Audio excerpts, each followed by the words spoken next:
Audible's best of 2024 picks are here. Discover the year's top audiobooks, podcasts, and originals in all your favorite genres. From memoirs and sci-fi to mysteries and thrillers, Audible's curated list in every category is the best way to hear 2024's best in audio entertainment. Like a stunning new full-cast production of George Orwell's 1984. Heartfelt memoirs like Supreme Court Justice Ketanji Brown Jackson's Lovely One. The year's best fiction, like The Women by Kristen Hanna, and Percival Everett's brilliantly subversive James. Audible. There's more to imagine when you listen. Go to audible.com/imagine and discover all the year's best waiting for you.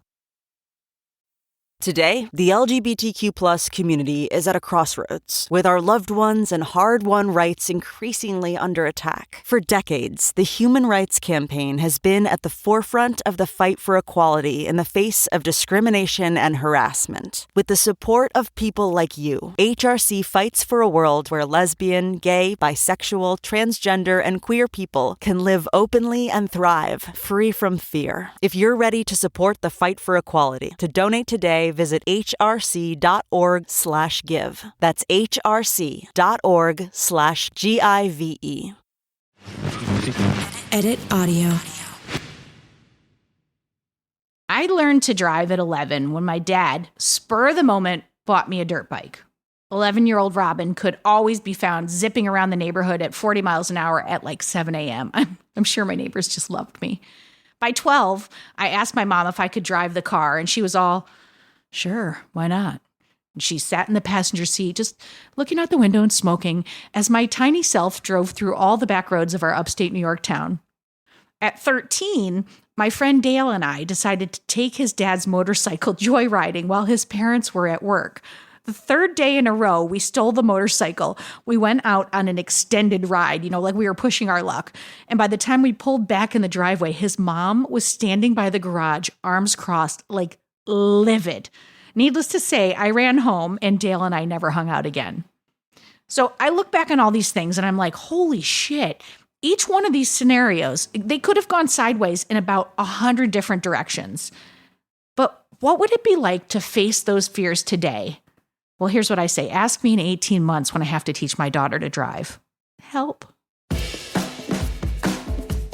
Hello, everyone. I'm Robin Hopkins, and this is Well Adjusting, where I talk to people about life stuff, but not in an NPR way. It's more like we're at the bar, having cocktails, getting into your business sort of way. It's giving drunk NPR. Oh, and producer Steph is here too. Hello. Today we chat, facing your fears on the open road. Hello, everyone. I am so excited to be here with you today. We have an absolutely fantastic episode that is all about facing your fears. My pal Susan is just a tad bit terrified of driving, and she has been really since her first attempt of getting her license. And we are really getting into the stuff that's behind the fear and maybe, just maybe, how she can face that fear and get into the driver's seat. It is such a great conversation, and I'm about to hit play on it, except first I want to say this. If you've got a problem and you want to pick it apart with us, you can drop us an email at hello@editaud.io or DM me on any of those social platforms at Real Rob Hops, because we are always looking for new guests. Now, enough of me rambling. Let's just get to it. Beep, beep. Hi, Susan Hughes. Hi, Robin. How are you? Hopkins. I'm good. How are you? Good. Okay, well, why don't you introduce yourself? My name is Susan. Yes. Well, let's see. I'm an art director and artist when I'm not working, and I have a wife and a 9-year-old son. And who's smarter than I am? Your yeah, son. He's a good boy. And we live in Queens. I'm a native New Yorker. Yes, you are. And the native New Yorker part is key to why we're here today. It sure is. Yes, absolutely. Sure is. I'm here today to talk about my fear of driving. Is this an intervention? And facing my fears. All right. Well, let's get into that. So, you're not 16. No. Not 16. And so, I'm from upstate New York, where, I learned to drive at 12. Right. On the back roads. So it's to grow up in the city and to not drive is blows my mind a little bit. Yeah. Okay. Well, fair. So a couple of things. I actually do have a license. That's the other weird piece of this. So you do? Yeah, yes. But in my defense. She's like already hedging her bets. in my So you have driven. I have driven. So here's the deal. I went through the normal steps of, high school driver's ed. Sure. Everyone has to get their license. So I didn't overthink it, really. It was fine. I didn't like it, but I remember thinking like, oh, this is scary, but I'll adapt. At some point, it'll become second nature. So I got my license. And then the short story is, and I never drove again. But that's not totally true. I drove a few times. It would come up. It was one of those, I remember there's a famous story. It's not famous, but in my mind, it's a big deal that I drove myself to the dentist once because it was a neighborhood where my parents used to live. So it was like a 25-minute drive that I had to do alone. It was terrifying. I know. You can't relate at all to what I'm saying, right? What's so funny is because driving means freedom to me. I got my license on my 16th birthday. Right. Except as a New Yorker, freedom to me meant something totally different. Exactly. Freedom meant I could take the train into the city and meet my friends. My parents trusted me. I could stay out till late, 2 a.m., whatever. Probably took a cab home. And then I went to college in Manhattan after that. So again, 4 more years where are you going? I'm not driving. Yeah. I'm taking the subway. And I just never really did it. Oh, wait, one more chapter. I was a nanny for a summer, which is already, in East Hampton. And part of the interview was like, oh, do you have a license? Do you drive? And I said yes. And I thought about it afterwards. I'm like, oh my God, I just said yes without even thinking about it. And because you do have a license. I did have a license and I wanted the job. Sure. I had to drive the kids to play dates a few times. I'm just picturing young you with fingers gripped on the wheel, just everybody be quiet. Yeah. And acting like I wasn't nervous in front of these 6-year-olds because I thought I was going to get found out. Fear. Each time I was terrified. I do think about the very end of the summer when there was one errand they wanted me to run without kids, just go pick up something from the store. And I remember I had this moment where I was aware of not being terrified. I'm like, yeah, I'll just go do it. And if you had kept driving. Then there would be no story. There'd be no problem. There'd be no Hudes on the podcast. That's correct. Yeah. I know. But that was the end of the summer. That was the last time I was asked to drive. And then it was you never left the years. city. So you're on the subway and Uber's around now and taxis and you don't need to. And then you got a partner and she drives. Right. So then there's the partner. Yeah. So, because that's how we got here. I know. Was we were away on a weekend and she was like, I need you to start driving sometimes because now at this point, do you feel like there's a burden on your family because long trips, it's like Janice has to drive all the time? Yeah. So Janice, she doesn't put a lot of pressure on me. At first she like everybody else, she's like, wait, you don't drive? She's from Long Island. Yeah. She didn't even comprehend an adult being a non-driver. It didn't make any sense. What drives her crazy is that she's met so many people through me who don't drive. And oh, really? Yeah. Oh, I mean, I have endless friends who don't drive. And, it makes her crazy because it's validating in a way, right? Exactly, because you're winning. Yeah. So not only do I have friends who don't drive, I keep a list of the celebrities who don't drive in my head. Tina Fey, just throwing it out there. Just so you can win the argument, right? J-Lo, native New Yorker. I could go on and on, but it's fine. So fast forward to, living with Janice, she kind of accepted that I didn't drive. I mean, what is she going to do? But she was encouraging all along. Yeah. And then we started talking about having a kid. Mm-hmm. And then it became, if we're going to have a kid, you might have to drive. It might be nice to drive, right? Even though in the back of my mind, I'm like, well, we live in Brooklyn. Everything is it's going to be fine. Everything's so much stuff away. It's going to be fine. We'll deal with this later. Yeah, well, exactly. But before I got pregnant, I did take a handful of driving lessons, adult driving lessons to get you comfortable behind the wheel. And that was a little bit of a mistake because the teacher, he was crazy. And he took me into deepest, wildest Brooklyn, the hardest. And one thing that terrifies me is merging onto a highway. I know you're laughing. See, I'm not laughing at you. I'm laughing with you. But I like that you're laughing. It's fine. It's fine. Bring it. But I like that you're laughing because it helps to know that It's ridiculous. Well, okay. Well, no, but we do have to say this because we're starting to knock on the door of like the fear of like, you know, and I also want to ask like the why now, like why you're ready to tackle it now. Because you did say when we were talking about having a kid, he's now 9. So it's been, you know, you escaped through 9 years, like being like, we're in Brooklyn. Well, now we're in Queens. But I do want to say, like, I don't think you should minimize it. Like, Right. it is scary. Like, and the reason I can say this is because my daughter, I was talking about, she's 14 and a half, and I was saying, oh, I'm like, in like a year and a half, you can get a job. Because that's like where my head goes to. Right. Like, you can start making some money, kid. And then she goes, I could drive. And I was like, wait, no. Oh, yeah. Because it's like the idea, it's a 3,000 pound, you know, piece of machinery that can just plow over somebody. Correct. So that's by the way, I'm not helping at all right now. No. But we're but going to you're- get to the helpful you part. are not telling me anything I don't already know. Trust But I'm me. just saying, don't minimize your fear. Right. I think it's valid, and I think you can see how you got here. Right. But that's the crux of it right Yeah. there is that to me, in my mind, and you know, this is why you should get a license and drive and keep driving at age 16, 17, because you're not aware of consequences. Sure, you don't have sure. that fully developed brain where you overthink things. Oh my God, I right? think of all the stupid things I did driving at 16. Right. So now I've waited too long and I've gotten to the point where I know too much. It's such high stakes. You know, this is the one thing I could do or I could actually kill somebody. Right. I mean, there's nothing else. I do not have that kind of power anywhere else. The only thing I thought of besides that was like dropping an air conditioner out the window. Which, by the way, is another big fear, like in a city apartment. Well- Every time I install an air conditioner, I'm like, I hope I don't kill No, someone. you should be. I once was walking in Manhattan and an air conditioner landed like 10 feet in front of me. And I was like, my that God. would have killed me. Like, Yeah, you definitely would have died. I love that Okay, I'm laughing so, yeah, I about know. that. So, yeah. So it's the high stakes nature of it, Yeah. right? One false move in my mind, you know, one mistake and it can have terrible consequences. And and then I can add to But that. you do know if you walk down that road of thinking, that's true of like walking, riding a bike, flying.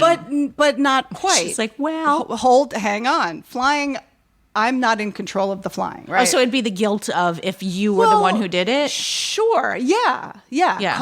Causing this thing. Yeah. Right. Okay, but like devil's advocate, Sure, I'm allergic yes. to peanuts. You have a child that I assume goes to a school. Yes. You could kill a kid any day, just like accidentally putting the wrong We're thing definitely in his going to give food. her more fears stuff. Well, great. You know, but I'm just saying, like, devil's advocate, you can kill someone any day. Yes, when you get into a car, you're like aware of that fact. Yeah. But like saying that when you're 16, you should drive because you're not aware of that fact, I don't know if that's actually like the best advice. Maybe it's a good thing that you can learn to like hone and like love about yourself that like now every time you get into a car, you're like aware of the consequences and so therefore can be a better driver. Because they do say Yeah. the type of personality you have, and I learned this in motorcycle driving school because I have a motorcycle license. Wait. Oh, All right, Jesus. You're on the we have to other talk end. about I know. that. But they Yeah. talk about the way that you drive is reflective of your personality often. And you have a cautious by nature personality. Sure, yeah. And you're like, you're not going to get out and be 175 miles an hour. Of course Like, not. you're not going to be drag racing in the streets of Queens. No, my hands are at 10 and 2. Yes, you'll be at 10 to, you're not going to be texting. You're not going to be doing any of these dumb things. No. Like, yeah. Right. So the fact that I would be hyper aware and terrified and vigilant means that I will most likely not do something terrible like that, right? However, fear's not rational. Right.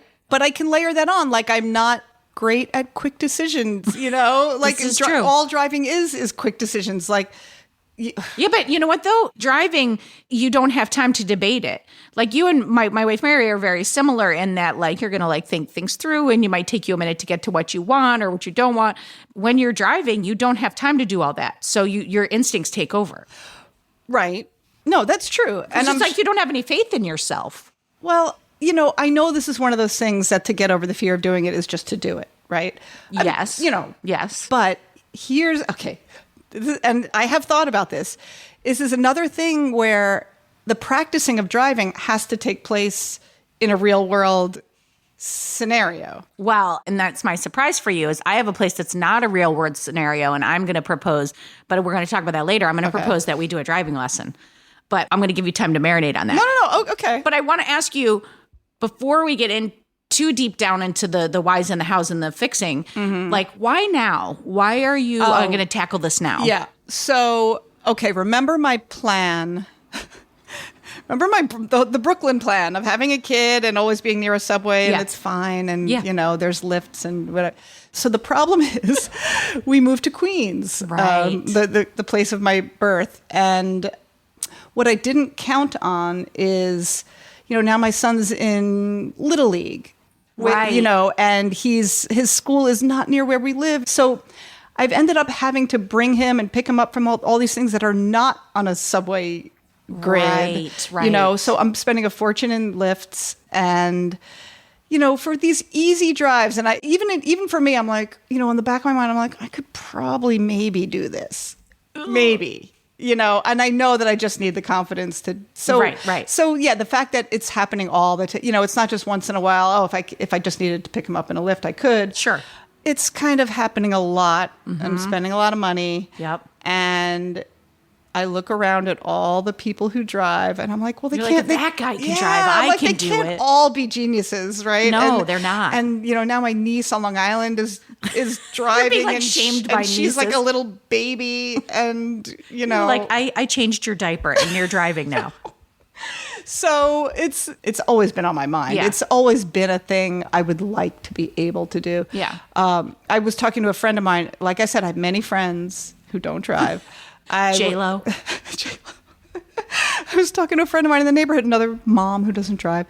And she's like, yeah, I just wish I could get hypnotized and I've had that thought too. It's kind of like I have this habit of fear when I think about it. I know that, Now you have like a muscle memory of it too. It's just like it's in your body when you think about it. Right. So I think about driving and all of a sudden I'm like, oh God, and I just picture those scary moments that I picture where if I have to make a left turn. A ball rolls out and a child comes. Oh God, the ball rolling out. Yes. But even like stupid stuff that I'm sure you're probably like mentally not even awake. Getting on a highway or like a left turn in a crazy thing where cars are coming towards you and how do you time it and do you have enough time to turn? No, something as simple as people are crossing like 3 lanes across. It's like like this intersection in front of my house is like one of the worst intersections in the city. Yeah, it is. Both my kids have been hit out here. I know. Your kids have actually been hit by cars. I know. But see, it's making me sweat. This is called the episode where we're not helping. Go ahead, Steph. Has something happened that this fear is based off of? Good question. I was in an accident. I was not the driver, but I was a camp counselor coming home from day camp on Long Island in a van full of kids, like a school bus van full of kids. And our driver missed a stop sign. And we got smacked by an oncoming car in the side, and our bus of kids, this was terrifying. This was on the news. How old are you? I was 16. I was a counselor. Yeah. Our bus like rolled and... Are you serious? I'm serious. And like landed upside down. Wait. I know. You don't know How the story. am I just hearing about this? How do you not lead with this story when people are giving you shit about it? I would be like, I was on a bus. Nobody was seriously hurt. I'll say that. But who cares?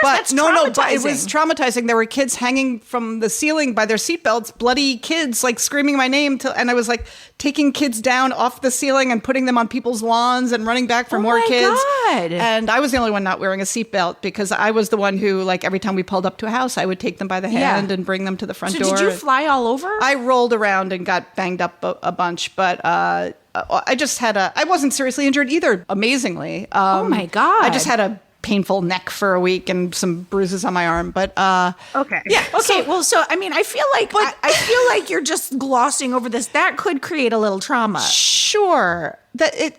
Absolutely. But I know that even before that happened, I didn't want to drive. Sure. So that just cements it. Yeah. Right? That's just like I can only imagine, like, buried in your body are visions of kids hanging from the ceiling with seatbelts. Like, that might be enough. I've seen it pretty up close. Right. Yeah. So, also in that moment, you're not the driver, sure, but you were responsible for these kids, or you felt a sense of responsibility for all of these kids. So, like, it's very...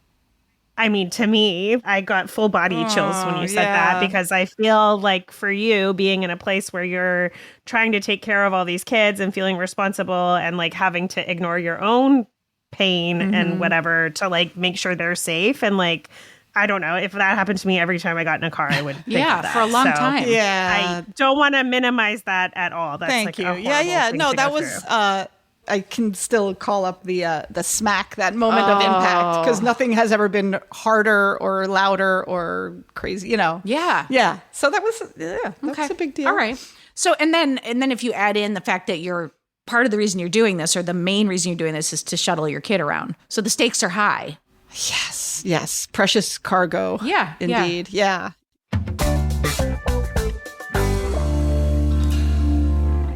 So now we've traumatized you even further. No. Trust me that there's nothing you can bring up that I haven't already thought about, that isn't already swimming around in my brain. And Can you, I mean, oftentimes, like, I know it's like a fear of driving, but can you isolate the like sub fears of that? What are the things that you're afraid of? Like, can you articulate them, or does it just feel like one big cloud of driving is like one giant fear? I mean, it really boils down to just my fear of killing or harming someone, whether they're inside Someone my own, outside of, okay. either outside the car or inside the car, because I've been on the other side of it. I've been inside the car, and I know that a mistake can cause that just as easily. But I knowing that everybody knows that risk, everybody on the road knows that risk, and everyone just drives. And Well, because we're able to just like, I don't think about the risk. right, Let's say you had a fear in a totally different area. yeah. What would be the thing you would do? Or like if I had a fear, what would be the thing you would tell me to do? Because I do think a big percentage of it is that thing that you said of just like, what's that kind of therapy where it's not like aversion. What is that where you just do the thing that you're scared of? Yeah. Exposure Yes, therapy. thank Yes. you. Right. But there has to be other things outside of that work for you when you're scared. Yeah, well, funnily enough, my other big fear is public speaking. And look at this, you're doing it right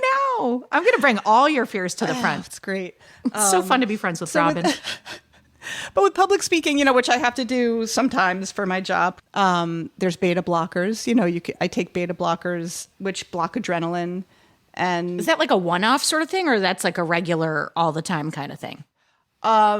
it started out as a one-off thing. I would pop one before doing a presentation so that, my voice wouldn't shake and my hands I hate that. I wouldn't get sweaty. The and hands start so like you're shaking. still nervous, but nobody knows that you're nervous. And Yeah. then, but now I take them every day because just life life's is easier. hard. Life is, turns out, there's out I'm anxious. anxieties at every corner. So, but that's not helpful, right? Because if I'm already taking a beta blocker, it's not like Yeah, this. it's like it's still there. Although I would certainly take another one before driving, I imagine. Before our lesson that's going to be coming up. All right, tell me.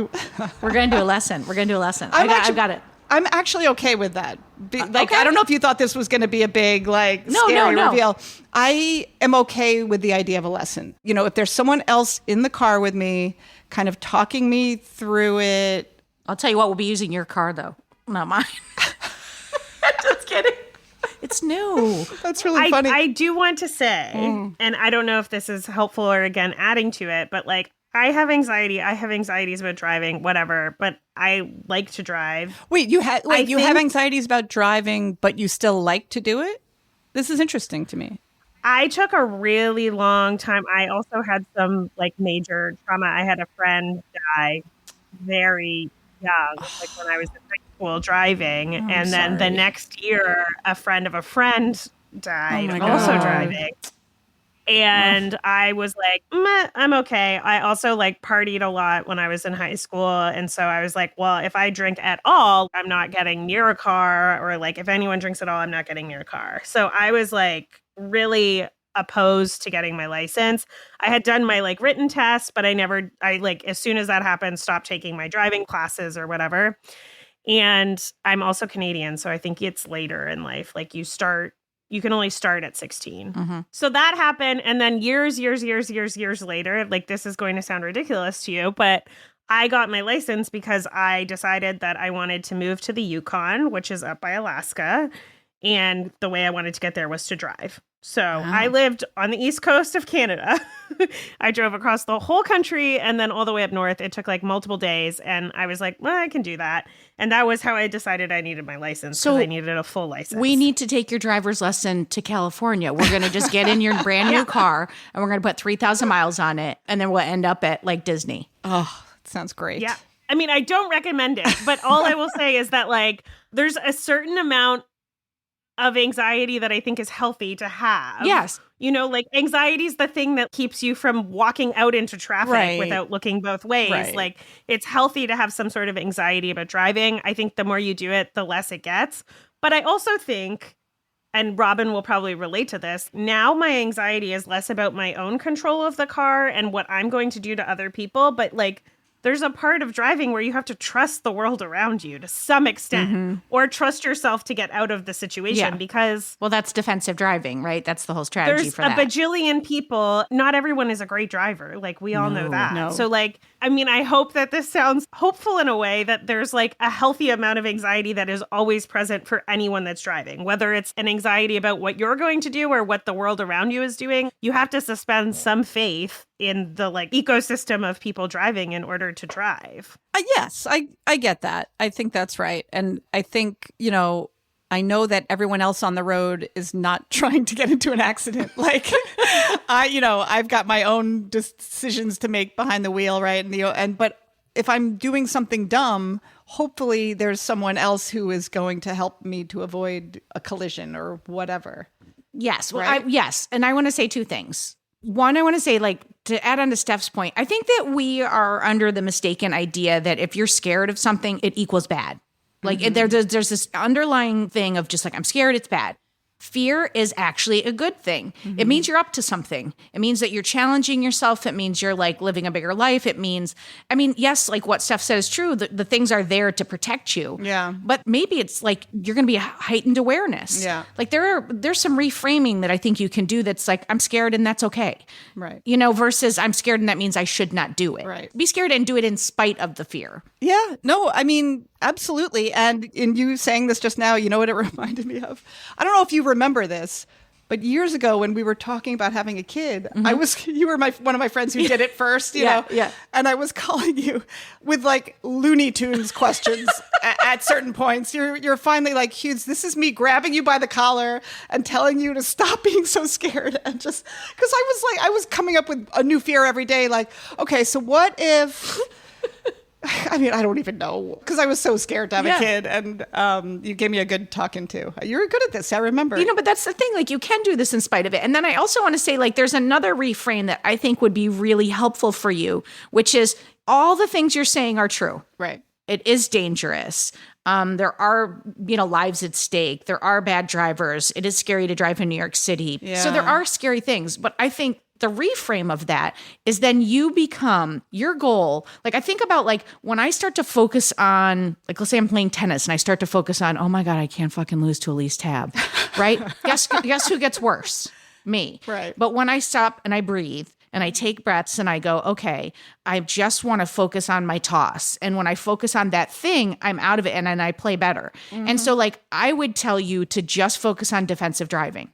Right. And, defensive driving really only means that when you pull up to any intersection where someone could run a red light, you're looking left, you're looking right, you're you're always keeping your hands in the position. You are, driving at the speed limit. You're like, defensive driving is a real skill that I think, and it may be an illusion, but it gives some of the control back to you.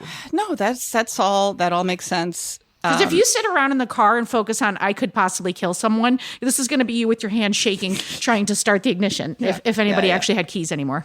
I don't know if this is a good tip or just good for me because I also have OCD, which I feel like is important to say before I say this. But when I was anxious driving, especially if I was on a long road type thing, like I grew up in the country. So like there was like tons of space and I was like, oh my God, a moose could come out of nowhere and kill me in a second. Like, new fear unlocked. Like, at least you don't have that in New York. But I would count in my head, like 1, 2, 1, 2, 3, 1, 2, 1, 2, 3. And it was like 1 was the left-hand mirror, 2 was my rear view mirror, and 3 was the right-hand mirror. So that I knew in my head, 1, 2, 1, 2, 3. I was like always checking my spots and it was like on a rhythm. And it became like so integral to me driving that I don't think about it anymore. Yeah. Like it's almost like a heartbeat or something. But when I first started, it would like give me a feeling of safety because I would be like, okay, I know that I'm checking these things when I'm counting in my head. Right. Oh, I like that. Which again could be my OCD. I mean, Just a little bit. But sometimes, but I think those kinds of things, like that's the same kind of thing of like, you can have the 1-2 every time I pull up to a stop sign, I'm always going to look to the left. Even if it's a one-way street, I'm still going to look for the right because there could be an electric bike coming. Oh my God, so many electric bikes. And none of them, they all just have their feet down, which by the way, in the scooters, I'm like, you're going to take your foot off. Pick your foot up and put it on the thing. No. But like they're coming from other directions. You've got jaywalkers. So, but if you do like a scan, like a circular scan of all the areas, and it's the same way, like if you bike ride in the city, you have to defensively bike ride. Like I teach the kids, I'm like, look, we're in a bike path. I'm like, that doesn't guarantee that this car is going to see you. Right. That doesn't guarantee someone's not going to throw their door open. Right. I'm like, so you have to be constantly vigilantly scanning. Yeah. How much time do you have to be panicking when you are doing something? Right. Like any of my other fears, a lot of it is the buildup, right? A lot of it is beforehand and overthinking it and just imagining. It's pointless. I like imagine scary driving scenarios for no reason. But yeah, once behind the wheel, because I've had a handful of experiences, it's true. I'm looking, I'm watching, I'm nervously looking and checking and watching and, but I've successfully gotten from point A to point B. So I know that I can do it, although it's been such a long time now. Well, that's going to be the big portion of this is just going to be getting back on the horse. Yeah. Do you still come into the city? Obviously, you're in Brooklyn right now. Yeah. I mean, I took the subway here. Yes. But every time you get out of the subway, you walk across the street.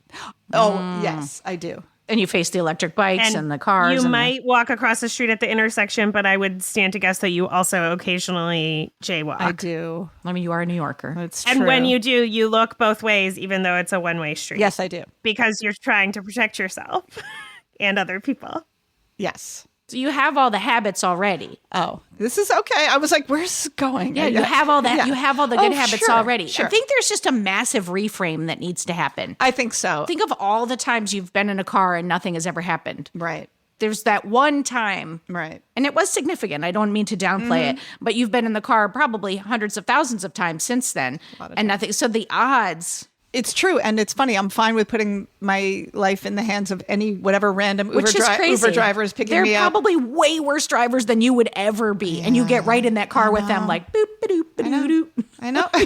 I'm singing that. And I think the reality is what we're talking about here, because it's like we've had all these different examples of like bike riding and planes and whatever. Right. What we're really just talking about is sometimes you just have to face your fear. I mean, you can reframe, you can do all these supportive things that I think help hold it. But there is some time like where you have to just like step out on that ledge and you just got to jump. Right. Like I think about hard conversations with people sometimes. And like, if I know I have to have a hard conversation, I will sometimes, because I'll be scared to do it. Yeah. I'll force my own hand by like texting something like, hey, do you think we could talk later? Because nobody says that if they just want to be like, what up, G? Right. Like, so I force myself. Right. You've set the ball in motion and you know that you have to. Right. Yeah. Like, and so I think, what could you do? I mean, obviously I'm making you go on one driving lesson, but what could you do to put in place to force your hand? Because you do know that some of it is a comfortability factor. So like, is it a weekly drive? Is it? Well, I think this getting in the car with you will be super helpful because like I said, every now and then when I'm like, oh God, I could just like get in the car and take Damon to baseball, right? But I haven't been in a driver's seat in so long that I think even just like doing that will be helpful. And I've already researched, there's a school in Greenpoint. Okay. One of the things they advertise is like nervous drivers, Amazing, right? Amazing. So maybe a handful of lessons with an instructor at my side. If I'm in the car with somebody, like I said, just if someone's talking me through my choices and like explaining the scenario and like a proper lesson. Yep. I think that would be super helpful. And it would just be a little bit of confidence. And honestly, if I can get to the point where, I've always said, well, in an emergency, I could get behind the wheel. Right. But I don't even know if I'm at that point anymore. Yeah. We've gone skiing in Vermont, and Janice was like saying, "Oh God, I hope I don't break my leg because I'm starting a job." Then. So no, but she wasn't even thinking that. She's like, "Because I'm starting a new job," and I'm like, "Oh my God, if she breaks her leg, I have to get us home from Vermont." And like, there's no. You'd be like, Vermont's a nice place. Yeah, we could just stay here. Right. We'll just set up camp. So, are you the type of person who puts things off? Like if you found this place, will you set up regular appointments? Like, do you need to put things in place so that like, what can you put in place so that the cadence is regular?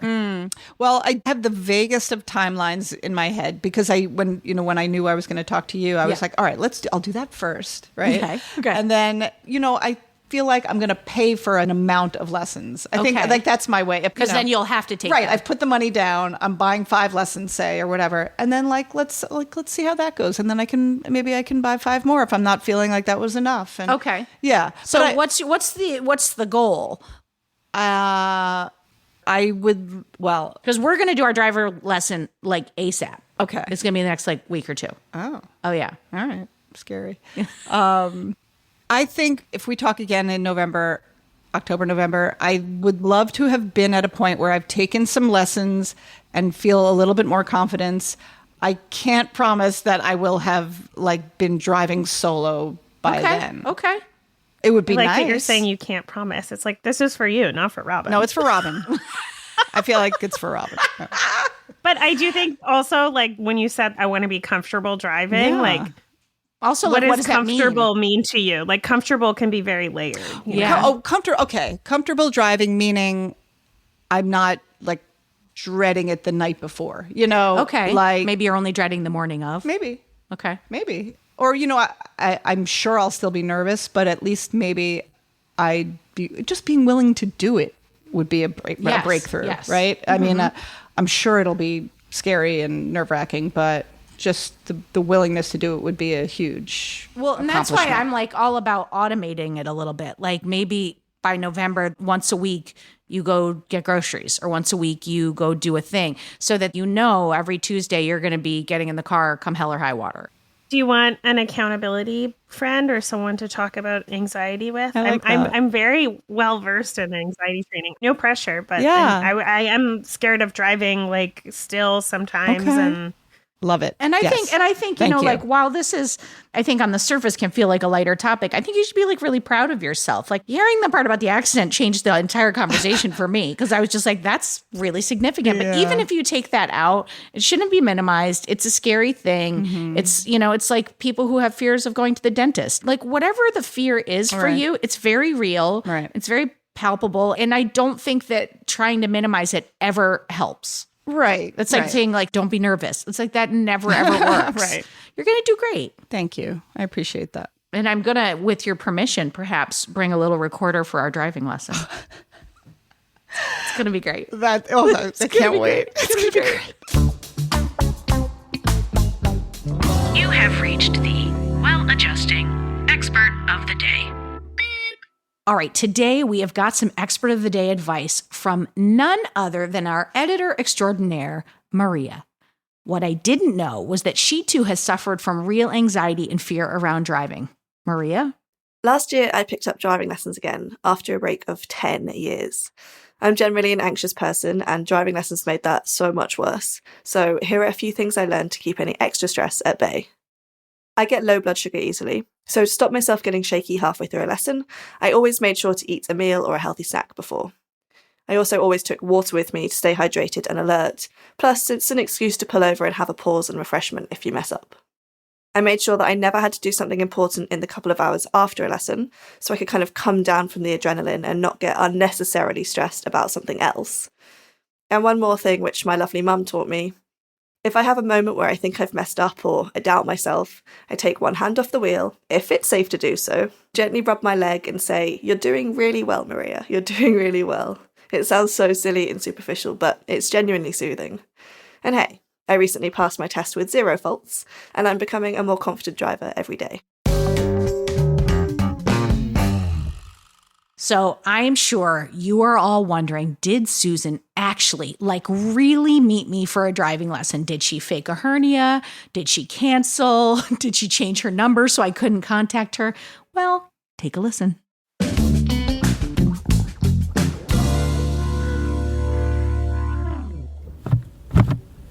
Did I not turn the power on? Maybe you didn't turn the car on. There you go. Okay. How much gas do we have? Imagine if we ran out of gas. Oh my God. What Why happened? is it hybrid system stopped, shift into park? Why? Wait, so I have my foot down on the brake On the gas. On the brake. Sorry. Oh, my God. Oh, my God. Okay. I'm a really Help. good teacher. My Okay, foot is put it on- pressed firmly down on the brake. Correct. I'm going to push this button and put it into drive. Yep. That's neutral. What's the S next to the D? That's, don't worry about it right now. Okay. And now, like, here we Now go. you're I'm gonna- now gonna you're gonna I'm pull gonna out- let pull go out- of the brake Yep. and gently, and I'm checking my mirrors, and I'm looking one little look over the shoulder, and here we go. Right here We Holy go. crap. You're doing it. You're doing it. I'm operating a motor vehicle. I reread the driving manual. Yeah. Which is good. That's good you did that. And it said something that I found sort of comforting, because it said when you're about to make a left turn and there's oncoming traffic, with experience you're able to judge gaps. But if it says if you're not sure, Don't go. just wait for the light. Yeah. Or wait As it's wait gonna till change. they stop. Yeah. With their And then- light, and you're already then I out in just the intersection and then yeah, go yeah, through. Yeah. I'm just kind of doing a little bit of a loop. Yeah, we're right? we're gonna do a few loops until we get comfortable. Until you can get a little higher than 12 miles an hour. But where this is good, you're already feeling comfortable. 12 miles is very comfortable for me. And I think the thing for you to be thinking about is the joy of this, of the this is freedom that's gonna come. Look at this. This whole garden out here. This is a crazy. It's like community garden over there. Oh, sorry. Yeah. No, See, now this no, is no. good. This is good. You should be distracted. So where am I? What do you think? We're gonna keep on straight. We're gonna keep on straight. That's, I feel like there's all kinds of shady shit going on out here. Like, what's that guy doing in that car he's out there? Leaving a body over there. Or there's some sex happening. There's things happening. Yeah, I mean, you're not going to come Some here for intravenous just drug use. But these could also be drivers too. Like, look how slow Right. they're going. Yeah, I like that. See, I wish everyone could just go that speed. And we could all just I'm not in a Can't we hurry. all just get along? Yeah. And If driving were this, I would be I know, with these the wide best open driver. roads. I would love driving. This is delightful. I'm on a Sunday ride. Look at that. You're doing great. Thank you. You are. All right. How are you feeling is the question. I feel okay. Okay. I feel okay. I feel like this feels easy. I had a feeling this wouldn't feel too crazy. See, but now there seems to be All right, more there's some activity traffic up here. We're going to ahead. see. Let's see what this is. Be going 25. I'm going 32. I think we're heading back to the entrance. This is Oh, the exit. no, I'm not This is the exiting. exit. I'm Okay. good. Get me the hell out So of you did everything you were supposed to do. Make a U-turn. Make a U-turn. Yeah, that's good. I hit the brake. You were just like, "Meh." Stop. I screeched to all. Yeah, I'm not exiting out of here. There's no effing way. You know what I want to practice doing is Tell. honking my horn, because I have no idea how to do it. Like, Just how hit hard it. do you? That's it. Honk it. But you're not. Do I it. don't want to be one of those. Honk it. Honk it. There it is. There it is. Do you feel like, Yeah. oh, I can do this? Yes, I feel like. This is an attainable thing for you. Yes. This feels nice to be like in the driver's seat, and I like it. And I feel like now I want to get to the part where I feel comfortable doing this, and then I feel like that would be great. Right? But it's not automatic. That's okay. It's like I have to do all the work to get to the comfortable place. But This is it, though. Okay, now this is nice here. There's no stoplight, but you're going to make a right here. So follow your lines here. And look at these little children. There's children. Yeah, great. Well, not great, but I know. great. Well, They're getting in this. They're getting in our real life, obstacle. right? They're getting in the obstacle. Oh no. Oh no, they're not. Okay, so Hi, kids, this is I see you. Okay, so you're good. You're good. So, like, when is your first lesson? Well, so I haven't done this yet. I haven't booked Okay, it yet. but this was the first thing. Yeah. So I want by next week you've booked your first lesson. Reasonable. Yeah. Booked. Yes. So something like this, you just keep an eye on the kids. You don't have to worry about them, but you're just I keeping have an to eye be on aware of them. Yeah, Yeah, that's all. absolutely. That makes sense. All right, this feels good. Right? Yep. I mean, all in all, your first trip, spectacular. Oh, thank you. Thank you. What do you rate yourself? This feels good. I 1 feel to like maybe I'm a solid 7. What do you think? Come on. Well, there was that moment where I don't know. What did I do? You I did just something. stopped quickly once. That was it. All right, 8.5. Yeah, you got to go bigger. Go right here. Oh, I didn't signal. I'm back to an 8. I thought I was an 8.5, but Well, I'm then 8. you're just a New Yorker. Should we leave this parking lot and go find Yeah. something else? Are you up to doing something else? I don't know. Okay, don't before you can think. Hold on. I'm stopping. All right, we're gonna one last thing. Now we're doing like real traffic here. I'm gonna put it in drive. You're gonna put it in drive. So pulling out is gonna be your hardest part. Yeah. You can do this. I think I'm ready to do it now. Right? Shit. Oh. No, I'm just kidding. You're doing great. Oh my God. You're doing great. I was just kidding. Oh, there's no kidding. Don't kidding. Don't kidding. Are you kidding about? Look at there's traffic. You're doing it. Fuck. Okay, you're doing great. All All right, I'm going. I don't see a bike, but No bike. You'll see the bike coming up behind you in the rearview mirror if you're checking it on the regular. And so it's a little narrower, so you're looking for doors opening, all that shit. This is where the scanning of the road. Yep. And then parked going school straight, bus. going No one's straight, got to know. Okay. I think that Full stop. your self-chatter actually makes you feel calm. You're going to make a right up here. Makes you feel calm, and I think it's something you should continue because it's helpful for you. Yeah. I like That's how I do it. Who said that they pat themselves on the leg? Your That was producer? Maria. Maria, I love Yeah. that. I know, I did too. Self-soothing. Oh, I appreciate that. I did okay. You're good. I did okay. Yeah. Look at that. You did it. Okay, now he's doing a 3-point. So I'll give him a minute. Yep. I'll give him a minute. Let him do his thing. You're gonna be like the most considerate driver in New York. Forever. I will let everyone do what they need to do. I will be an hour late to everything. I'm helping them. Yeah. So I'm going up in here, right? Sure, that works. I mean, is that what you were thinking? Yeah.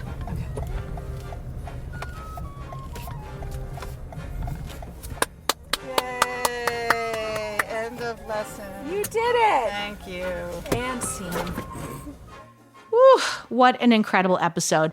I got to say thank you so much to Susan for opening up and sharing that fear and being willing to move through it on mic and in the car. I mean, bravo, Susan.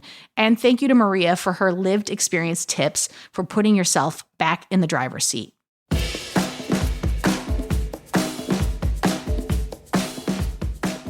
For more Robin, and you may need that, you probably don't need it, but like if you do, you can follow me at Real Rob Hops on all the platforms, all the socials, as the kids today say. Well Adjusting is an Edit Audio original, exec produced by Steph Colburn and Robin Hopkins. Thank you to Maria Passingham, Kathleen Speckert, and the whole Edit Audio team.